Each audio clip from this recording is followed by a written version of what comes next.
हे एव्हरीवन, आज आपल्याला बघायचं आहे युनिट 5 मधला last topic, that is local ॲनेस्थेटिक.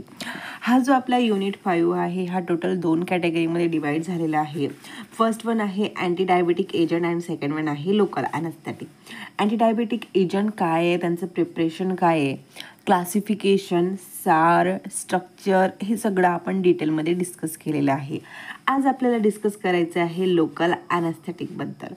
Local ॲनेस्थेटिक म्हणजे नेमकं काय आहे, त्यांचं स्ट्रक्चर कसं असतं, मेकॅनिझम ऑफ ॲक्शन काय आहे, लोकल ॲनेस्थेटिकचा सार काय आहे, प्लस त्याचे हे काही क्लासिफिकेशन आहे, like benzoic acid derivative, amino benzoic acid derivative, lidocaine आणि मिसलेनियस. हे क्लासिफिकेशन आपल्याला बघायचे आहे. या क्लासिफिकेशनमध्ये काही ड्रग्स आहे, हे ड्रग्सचा नेचर काय आहे, मेकॅनिझम ऑफ ॲक्शन काय आहे, याच्यामध्ये जे काही स्पेसिफाईक ड्रग आहे, लाईक आपले स्टारवाले ड्रग, ह्या स्टारवाल्या ड्रगचं आपल्याला सिंथेसिससुद्धा बघायचे आहे. अशा बऱ्याचशा गोष्टी आपल्याला ह्या लोकल ॲनेस्थेटिकच्या कॅटेगरीमध्ये बघायच्या. ओके, सो चला तर आजच्या लेक्चरला स्टार्ट करूया की नेमकं लोकल ॲनेस्थेटिक म्हणजे काय. आता जेव्हा आपण लोकल ॲनेस्थेटिक हा वर्ड यूज करतो तेव्हा आपल्याला काय लक्षात येते की कुठल्याही प्रकारचं ऑपरेशन, सर्जरी किंवा कुठल्याही प्रकारचा आपल्या बॉडीला इंजुरी किंवा सिव्हिअर कट झालेला असणार तेव्हा सेन्सेशन लॉस करणारा जो एजंट आहे त्याला आपण लोकल ॲनेस्थेटिक म्हणतो. आता थोडं कन्फ्यूज झालं असणार की नेमकं लोकल ॲनेस्थेटिक म्हणजे काय. तर एक एक्झाम्पल घेऊया. फॉर एक्झाम्पल, हा आपला एखादा बॉडी पार्ट आहे, लाईक हात आहे. आता हाताला आपण जर कुठल्याही प्रकारचं इंजुरी केले, कुठल्याही प्रकारचं पिन आपल्या हाताला जर आपण टोचली तर काय होतं की आता इथे ह्या पेनाला नोक नाही आहे, बट एखादा नोकदार जर पेन किंवा पिन किंवा कुठलीही गोष्ट घेतली आपण तर काय होतं, याला जेव्हा आपण असं टोचतो तर आपला हात सटकन मागं घेतो. का मागं घेतो? कारण इथे पेन प्रोड्यूस होतं. ठीक आहे, आता जेव्हा आपल्या बॉडीला किंवा कुठल्याही ऑर्गनला पेन प्रोड्यूस होतं तेव्हा आपली बॉडी हे रिस्पॉन्स शो करते. ठीक आहे, कशा प्रकारे रिस्पॉन्स शो करते, तर आपल्या पूर्ण बॉडीमध्ये नर्वचं नेटवर्क असते. ठीक आहे, न्यूरॉन्सचं नेटवर्क असते. तर जेव्हा कुठल्याही प्रकारचं सेन्सेशन आपल्या बॉडीला फील होते तर कशा प्रकारे ती फिलिंग होते, तर फॉर एक्झाम्पल हे एक मसल आहे, हा माझा हात आहे आणि इथे आता एक्सटर्नली माझ्या हाताला आता इथे पेन प्रोड्यूस होतं. ठीक आहे, इथं एखादी पिन माझ्या हाताला लागते तर त्यावेळेस काय होतं की जे काही न्यूरॉन्स आहे ती न्यूरॉन्स ॲक्टिवेट होतात आणि हे न्यूरॉन्स काय करतात, ब्रेनपर्यंत सिग्नल पोहोचत आहे की काहीतरी ॲबनॉर्मल घडत आहे, आपल्या बॉडीला जे काही अनवॉन्टेड आहे ते अनवॉन्टेड गोष्टी घडत आहे. ठीक आहे, हे इम्पल्स किंवा हा जो मेसेज आहे हा मेसेज आपले न्यूरॉन्स काय करतात, ब्रेनपर्यंत पोहोचवतात. आता ब्रेन माहिती आहे सगळ्यांना की हा सेंट्रल नर्वस सिस्टीमचा पार्ट आहे. सेंट्रल नर्वस सिस्टीममध्ये काय होतं की ब्रेन आणि spinal cord.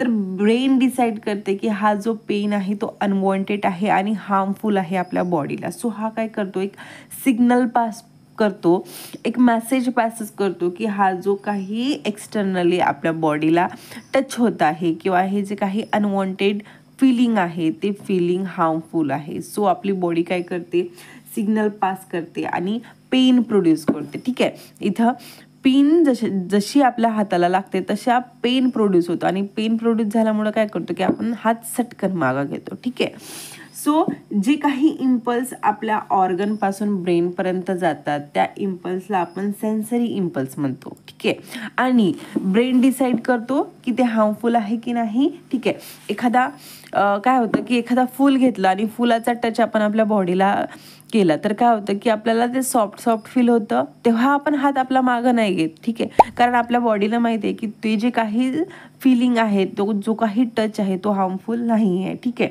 So brain decide करतं की जे काही सेन्सेशन आहे ते हार्मफुल आहे की नाही आहे ते. ठीक आहे, आणि जेव्हा तो रिस्पॉन्स शो करतो, तो जो काही रिस्पॉन्स त्याला आपण मोटर सेन्सेशन म्हणतो आणि हे जे काही घडतं ते फ्रॅक्शन ऑफ सेकंडमध्ये करतं. ठीक आहे, एखादं पातेलं घेतलं, पातेल्याला हात लावला आपण, तर तो थंड असला तर आपण ते पातेला हाताने उचलतो, बट तो जर गरम असला तर आपण सटकीने हात मागं घेतो. राईट, सो हे कोण डिसाईड करतं, तर हे आपलं ब्रेन डिसाईड करतं की जे काही सेन्सेशन आहे ते हार्मफुल आहे की नाही आहे. ठीक आहे, आता एखाद्या सर्जरीच्या वेळेस काय होतं की हे जे काही ऑर्गन आहे, ह्या ऑर्गनला आता फॉर एक्झाम्पल आपल्याला इथनं कट करायचं आहे आणि आतमध्ये एखादं जे काही ॲबनॉर्मल गोष्ट आहे, लाईक इथं जर ट्यूमर आहे त्या ट्यूमरला बाहेर काढायचं आहे किंवा एखादं एक्सेस ब्लिडिंग झालं, त्या ब्लिडिंगला आपल्याला स्टिचेस मारायचे आहे, ठीक आहे. अशी जर कंडिशन आहे, ज्या कंडिशनच्या वेळेस आपल्याला सर्जरी करायची आहे, तर अशा वेळेस काय करतो आपण, आता इथे सर्जरी करायची आहे, कट करायचं आहे किंवा स्टिचेस मारायचे आहे, तर अशा वेळेस पेन प्रोड्यूस होतं, ठीक आहे. पेन प्रोड्यूस झाल्यामुळं काय होणार की हे जे काही नर्व्स आहे परत ॲक्टिवेट होणार. ॲक्टिवेट झाल्यामुळं काय होणार की हे सिग्नल पास करणार ब्रेनपर्यंत, ठीक आहे, की इथे काहीतरी ॲबनॉर्मल होत आहे आणि ब्रेन परत काय करणार, मोटर सेन्सेस पास करणार की ॲबनॉर्मल कंडिशन आहे आणि पेन प्रोड्यूस करणार. आणि यामुळं काय होणार की ही जी काही सर्जरी होत आहे ती सर्जरी होऊ देणार नाही पेशंट, हा इथे रिस्पॉन्स शो करणार. मग अशा वेळेस काय करतो आपण की इथे असे एजंट प्रोव्हाइड करतो की हे जे काही सेन्सरी आणि मोटर इम्पल्सेस आहे ते ब्लॉक करतो. म्हणजेच जे काही आपले न्यूरॉन्स आहे ते न्यूरॉन्सचं जे काही मोमेंट आहे ते ब्लॉक करतो आणि ही जी मोमेंट ब्लॉक झाल्यामुळं काय होतं की इथे कुठल्याही प्रकारचा पेन प्रोड्यूस होत नाही, ठीक आहे. पेन प्रोड्यूस झाला नाही तर इथे जो पेशंट आहे तो रिस्पॉन्स शो करू देत नाही आणि जे काही सर्जरी आहे ते प्रॉपर वेने होते. कळलं असेल तुम्हाला की नेमकं लोकल ॲनास्थेटिक कशा प्रकारे वर्क करतात. आता लोकल म्हणजेच काय, तर एखाद्या पर्टिक्युलर एरियामध्ये अप्लाय केली जाणारी गोष्ट.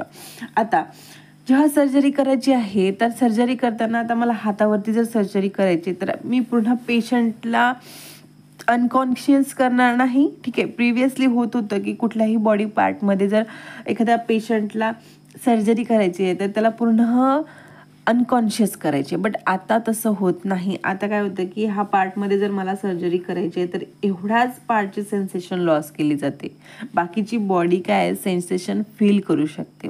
फक्त हा जो पार्ट आहे जिथे आपण आपले ॲनास्थेटिक ड्रग्ज यूज करतो तोच फक्त सेन्सेशन लॉस करतो आणि म्हणूनच त्याला लोकल हा वर्ड यूज केला आहे. म्हणजेच काय, एका पर्टिक्युलर एरियावरती पर्टिक्युलर ऑर्गनवरती आपला ड्रग तो आहे वर्क करतो, ठीक आहे. हा जो काही लोकल ॲनास्थेटिक आहे हा टॉपिकली सुद्धा अप्लाय केला जातो आणि हा इंट्राव्हेनसली सुद्धा दिला जातो, बट एका पर्टिक्युलर ऑर्गनमध्ये, ठीक आहे. क्लिअर आहे सगळ्यांना लोकल हा वर्ड आणि ॲनास्थेटिक हा वर्ड नेमकं ह्या वर्डमध्ये काय म्हटलं जातं.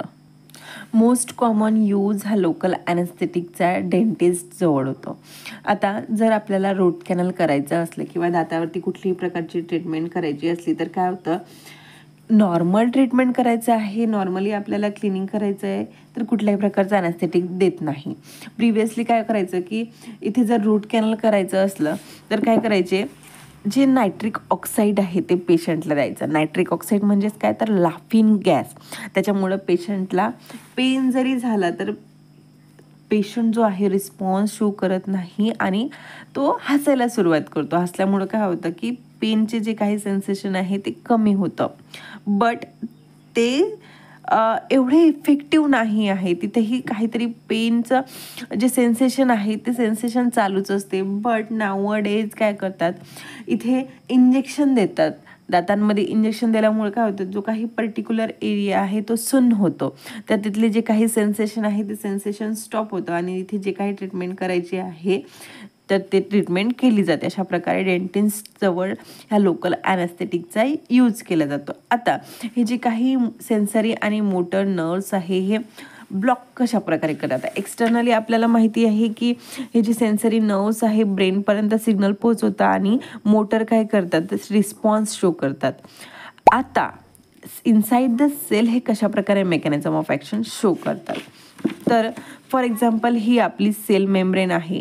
ह्या सेल मेम्ब्रेनमध्ये ही जी काही इंट्रासेल्युलर फ्लुइड आहे आणि हा एक्स्ट्रा सेल्युलर फ्लुइड आहे. म्हणजे इंटरनली ही जागा आहे आणि ही एक्सटर्नली. आता इथे काही चॅनेल्स प्रेझेंट असतात. हे चॅनेल्स कुठल्या प्रकारचे आहे, तर काही सोडियम चॅनेल्स प्रेझेंट असतात.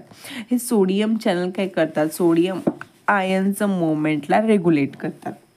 आता नॉर्मल कंडिशन म्हणजे रेस्टिंग कंडिशन, जिथे कुठल्याही प्रकारचा एक्सटर्नली पेन आपल्या बॉडीमध्ये प्रोड्यूस नाही आहे किंवा एक्सटर्नली थ्रेडन नाही आहे, तर अशा वेळेस काय करतं की हे जे काही सोडियम चॅनल आहे, सोडियम चॅनलला 2 गेट असतात. एक हा एम गेट असतो जो एक्सटर्नल प्रोव्हाइड असतो आणि हा एच गेट असतो जो इंटरनली प्रेझेंट असतो. नॉर्मल कंडिशन अशी कंडिशनमध्ये कुठल्याही प्रकारचा आपल्याला एक्सटर्नली थ्रेडन नाही आहे, त्यावेळेस काय होतं की हा जो एम गेट आहे हा एम गेट क्लोज असतो. म्हणजेच काय तर सोडियम आयन्सची एंट्री सेलमध्ये होत नाही. हा जो चॅनेल आहे, हा जो दरवाजा आहे, हा दरवाजा बंद होतो. सो दरवाजा बंद असल्यामुळे सोडियम आयन सेलमध्ये एंटर्ड करत नाही. This one is the resting pose. आता अशी कंडिशन ज्या कंडिशनमध्ये आपल्या बॉडीला एक्सटर्नली पिन आपण टोचत आहे किंवा एक्सटर्नली काहीतरी अनवॉन्टेड होत आहे, तर अशा वेळेस काय होतं की हा जो एम गेट आहे हा एम गेट ओपन होतो. एम गेट ओपन झाल्यामुळं काय होतं की हे जे सोडियम आयन्स आहे हे सोडियम आयन्स आपल्या सेलमध्ये एंटर्ड करतात आणि सेलमध्ये एंटर्ड केल्यामुळं काय होतं की जे पॉझिटिव्ह आयन्सचं कॉन्सन्ट्रेशन आहे सेलमध्ये इन्क्रीज होतं. आता आपल्याला माहिती आहे की जर सेलमध्ये पॉझिटिव्ह आयन्सचं कॉन्सन्ट्रेशन इन्क्रीज झालं तर काय होतं तर डिपोलरायझेशन होतं. आणि ऑलवेज माहिती आहे की डिपोलरायझेशन झालं तर काय होतं सेन्सेशन प्रोड्यूस होतं. म्हणजेच काय तर आपला बॉडी हा रिस्पॉन्स शो करतो. सी जर आपला सेलमध्ये पॉझिटिव्ह आयन्सचं कॉन्सन्ट्रेशन इन्क्रीज झालं तो काय काय होणार आपली बॉडी ही डिपोलराइज्ड होणार. आणि डिपोलराइज म्हणजेच काय तर बॉडी रिस्पॉन्स शो करतो. म्हणजेच काय तर इथे पेन प्रोड्यूस होतो. आता आपले लोकल ॲनेस्थेटिक कशा प्रकारे वर्क करतात तर लोकल ॲनेस्थेटिक काय करतात इथे दोन गेट होते, एक होता एम गेट आणि एक होता एच गेट. सो आपले लोकल ॲनेस्थेटिक काय करतात हा एच गेट आहे ह्या एच गेटला ॲक्टिवेट करतात. ॲक्टिवेट कशा प्रकारे करतात तर जेव्हा आपण एक्सटर्नली आपले ड्रग्स प्रोव्हाइड करतो तर ड्रग्स हे आयोनाइज्ड फॉर्ममध्ये डिसोसिएट होतात. म्हणजेच फॉर एक्झाम्पल BH हा आपला ड्रग आहे तर हा BH काय होणार डिसोसिएट होणार B निगेटिव्ह आणि H पॉझिटिव्ह. हे जे आपले लोकल ॲनेस्थेटिक्स आहे हे अशा प्रकारे डिझाईन केलेले असतात की ते इझिली आपले सेल मेम्ब्रेन जे आहे ते क्रॉस करू शकतात. ठीक आहे, सेल मेम्ब्रेन ते क्रॉस करतात, क्रॉस केल्यानंतर डिसोसिएटेड होतात पॉझिटिव्ह आणि निगेटिव्ह आयन्समध्ये. हे जे निगेटिव्ह आयन्सचा जो पार्ट आहे तो पार्ट काय करतो एच गेटला ॲक्टिवेट करतो. हा एच गेट ॲक्टिवेट झाल्यामुळं काय होणार की एम गेट जरी ओपन असला हा तर जी काही सोडियम आयन्सची एंट्री होत होती ती ह्या गेटमधून तर होणार बट ह्या एच गेटमध्ये ते अडकल्यामुळं काय होणार की जे काही इनसाइड सेल आहे त्या सेलमध्ये पॉझिटिव्ह आयनचं कॉन्सन्ट्रेशन डिक्रीज होणार. जर पॉझिटिव्ह आयन्स कॉन्सन्ट्रेशन जर डिक्रीज झालं तर काय होणार जे काही डिपोलरायझेशन होत होतं ते डिपोलरायझेशन डिक्रीज होतं. म्हणजेच काय तर बॉडी किंवा सेल जे आहे ते रिपोलराइज्ड होतं. आणि रिपोलराइज झाल्यामुळं काय होतं की जे काही सेन्सेशन होतं रिस्पॉन्स होतो तो रिस्पॉन्स स्टॉप होतो. म्हणजेच आता इथे बघा सेंट्रल नर्वस सिस्टीम आणि हे जे मसल्स आहे ह्या मसल्समधलं हे जे कनेक्शन आहे ते कनेक्शन ब्रेक होतं. हे जे काही सेन्सरी आणि मोटर्स नर्व्स मूव्ह होत होते आणि पेन प्रोड्यूस होतं ते काय होतं ब्लॉक होतं. सो अशा प्रकारे हे आपले लोकल ॲनेस्थेटिक वर्क करतात. बट हे जे काही ब्लॉकेज आहे सेन्सेशनचे ते रिव्हर्सिबल आहे. म्हणजेच काय तर एकदा यांनी ब्लॉक केलं तर ते परमनंटली ब्लॉक राहत नाही. एका पर्टिक्युलर टाईम पिरियडसाठी हे जे काही रिस्पॉन्स आहे ते ब्लॉक केले जाते. ठीक आहे, ऑब्व्हियसली आपल्याला सर्जरी करेपर्यंतच रिस्पॉन्सला ब्लॉक करायचं आहे, त्याच्यानंतर आपल्याला पेन प्रोड्यूस होणं हे गरजेचं असते. सो एका पर्टिक्युलर टाईम पिरियडपर्यंतच ते जे काही सेन्सेशन आहे ते ब्लॉक केलं जाते बट रिव्हर्सली. आय होप तुम्हाला लोकल ॲनेस्थेटिकचा मेकॅनिझम ऑफ ॲक्शन क्लिअर असणार. लोकल ॲनेस्थेटिकचा यूज कशासाठी होतं तर temporary relief of localised pain किंवा कुठल्याही प्रकारचं जर बर्न झालं असणार त्याच्यामुळे जर इचिंग होत असणार किंवा इन्सेक्ट बाईट ॲलर्जी अशा प्रकारच्या कंडिशनला प्रिव्हेंट करण्यासाठी आपण लोकल ॲनेस्थेटिकचा यूज करतो. प्लस मायनर सर्जरी आणि डेंटिस्ट्रीजसाठी सुद्धा ह्या लोकल ॲनेस्थेटिकचा यूज होता. आता लोकल ॲनेस्थेटिक कशा प्रकारे ॲडमिनिस्ट्रेट केले जाते. C administration of local anaesthetic हे खूप जास्त इम्पॉर्टंट आहे. का तर पर्टिक्युलर वेनीच हा ड्रग जो आहे ॲडमिनिस्ट्रेट केला जातो. जर ॲडमिनिस्ट्रेट करण्याची जी काही प्रोसेस आहे ती जर अल्टर्ड झाली चेंज झाली तर ड्रग जो आहे तो त्याचा रिस्पॉन्स वेगळ्या प्रकारे शो करतो किंवा डिझायरेबल रिस्पॉन्स आपल्याला भेटत नाही. तर कुठले कुठले method or sides of administration आहे लोकल ॲनेस्थेटिकचे, तर फर्स्ट वन आहे सरफेस ॲनेस्थेसिया. सरफेस ॲनेस्थेसिया म्हणजेच काय, तर सरफेसवरती आपण ॲनेस्थेसिया अप्लाय करतो. म्युकोजल सरफेसवरती हे ॲनेस्थेटिक ड्रग हे अप्लाय केले जाते, लाईक नोज, माउथ, ब्रोंकॅल रे प्लस इसोफॅगस आणि जेनॅटो युरिनरी ट्रॅक ह्या जे काही पर्टिक्युलर एरिया आहे यांच्या म्युकोज सरफेसवरती हे ड्रग्स आहे ते अप्लाय केले जाते आणि टेम्पररी सेन्सेशन हे लॉस केलं जातं. सेकंड वन आहे इन्फल्ट्रेशन एनेस्थेसिया. म्हणजेच काय, तर हे जे एनेस्थेटिक ड्रग आहे इंजेक्ट केले जाते under the skin at the time of operation. For example ह्या पर्टिक्युलर एरियामध्ये ऑपरेशन करायचं आहे तर अंडर द स्किन हे ॲनेस्थेटिक ड्रग जे आहे इंजेक्ट केले जाते. थर्ड वन आहे नर्व ब्लॉक ॲनेस्थेसिया. नर्व ब्लॉक ॲनेस्थेसिया म्हणजेच काय, तर पेरिफेरल नर्वस सिस्टीममध्ये पेरिफेरीमध्ये हे ॲनेस्थेटिक ड्रग्ज जे आहे ते अप्लाय केले जाते, इंजेक्ट केले जाते आणि जे काही नर्व्ज आहे त्या नर्व्जला ब्लॉक केले जाते, सो सेन्सेशन लॉस होतात. देन फोर्थ वन आहे स्पायनल ॲनेस्थेसिया. स्पायनल ॲनेस्थेसिया म्हणजेच काय, तर स्पायनल कॉर्ड सगळ्यांना माहिती आहे की स्पायनल कॉर्डचे जे काही फ्ल्युइड्स आहे त्या फ्ल्युइड्समध्ये इथे विजिबल नसणार.